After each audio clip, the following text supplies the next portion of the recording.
বঙ্গ সফরে অমিত শাহ, জেপি নাড্ডা আজ দিনভর তাদের একাধিক কর্মসূচি রয়েছে এবং যে ছবি এই মুহূর্তে আপনাদের সামনে তুলে ধরবো, কেন্দ্রীয় স্বরাষ্ট্রমন্ত্রী অমিত শাহ ইতিমধ্যেই নিউ টাউনের হোটেল থেকে বেরিয়ে গিয়েছেন এবং সেখান থেকে তিনি জোড়াসাঁকোর যাবে, সেখানেও তার কর্মসূচি রয়েছে এবং জোড়াসাঁকোর থেকে যাবেন কালীঘাট মন্দিরে। সেই ছবি আপনাদের সামনে তুলে ধরবো যে ইতিমধ্যেই কেন্দ্রীয় স্বরাষ্ট্রমন্ত্রী অমিত শাহ নিউ টাউনের হোটেল থেকে বেরিয়ে গিয়েছেন। সৌভিক মজুমদার আমাদের প্রতিনিধি আমাদের সঙ্গে রয়েছেন। সৌভিক, আমরা সেই ছবি দেখতে পাচ্ছি যে নিউ টাউন থেকে বেরিয়ে গেলেন কেন্দ্রীয় স্বরাষ্ট্রমন্ত্রী, তিনি জোড়াসাঁকোর উদ্দেশ্যে রওনা দিয়েছেন। দেখো, একদম ঘড়ির কাঁটায় 10টা কেন্দ্রীয় স্বরাষ্ট্রমন্ত্রী অমিত শাহ এবং জেপি নাড্ডা বিজেপি নেতা, তারা দুজন একটি গাড়িতে ছিলেন এবং সেই গাড়িতে করে তারা ইতিমধ্যে জোড়াসাঁকোর যে গুরুদ্বারা রয়েছে সেই গুরুদ্বারার উদ্দেশ্যে তারা বেরিয়েছেন এবং এরপরে সেখানকার যে কর্মসূচি রয়েছে সেটা তারা সেখানে শেষ করে তারপর তারা কালীঘাটের মন্দিরে যাবেন এবং কালীঘাটের মন্দিরে পুজো দেওয়ার পরে সেখান থেকে অমিত শাহ এবং জেপি নাড্ডা তারা কিন্তু আবারও নিউ টাউনের এই হোটেলে ফেরত আসবেন এবং সেখানে এক দফায় তাদের যে সাংগঠনিক বৈঠক রয়েছে সেই বৈঠকে তারা অংশ নেবেন এবং সেই বৈঠকে যারা নেতৃত্ব আছেন তারা তার সঙ্গেও কেন্দ্রীয় নেতৃত্ব তারা থাকবে। ফলে তো সব মিলিয়ে এই প্রথম দফার যে বৈঠক হবে তারপরে তারা আবারও এখান থেকে অর্থাৎ অমিত শাহ এবং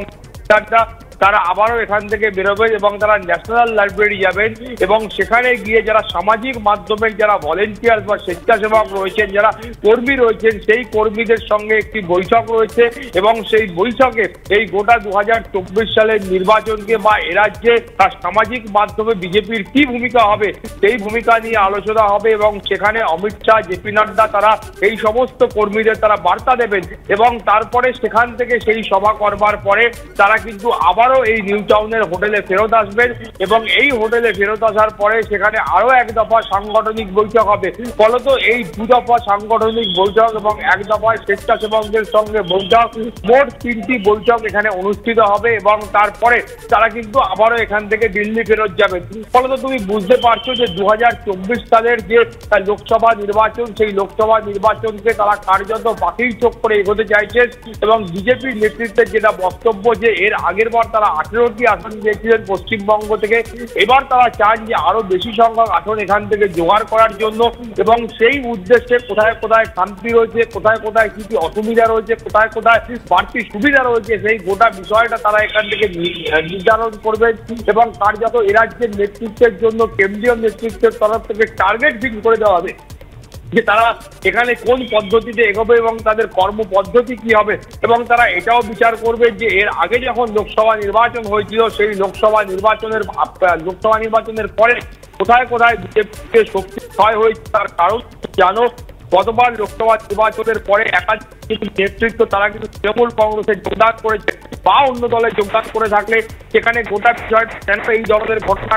কোথায় অসন্তোষ রয়েছে, কোথাও কোনো খন্দন রয়েছে না, এই গোটা বিষয়টা তারা ঠিক করবেন এবং তার পাশাপাশি এই যে কেন্দ্রীয় নেতৃত্ব তারা এটাও ঠিক করবেন যে বিজেপির যে 42 সাংগঠনিক জেলা রয়েছে সেই জেলায় কোথায় কোথায় বিজেপি শক্তিশালী এবং কোথায় কোথায় বিজেপির শক্তি কার্যত ক্ষয় হয়েছে সেই মূল্যায়ন তারা এখান থেকে করবেন। কারণ সেই মূল্যায়ন ছাড়া বিজেপির পক্ষে 2024 যে লোকসভা নির্বাচন সেটার মুখোমুখি হওয়া সম্ভব নয়। সেই কারণে তারা কিন্তু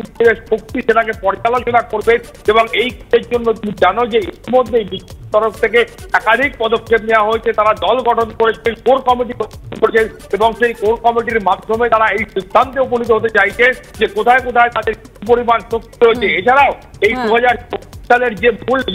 মূল বিষয় প্রার্থী নির্বাচন এই বিষয়েও কিন্তু বিজেপির তরফ থেকে এই ধরনের আজকের যে বৈঠক রয়েছে এই বৈঠকে একেবারেই সৌভিক তুমি আমাদের সঙ্গে থাকো এবং আপনারা সেই ছবি আপনাদের সামনে তুলে ধরছি। নিউ টাউনের হোটেল থেকে ইতিমধ্যেই বেরিয়ে গিয়েছেন কেন্দ্রীয় স্বরাষ্ট্রমন্ত্রী অমিত শাহ, জোড়াসাঁকোর উদ্দেশ্যে রওনা দিয়েছেন, সেখানে একটি গুরুদ্বারে তার যাবার কথা রয়েছে।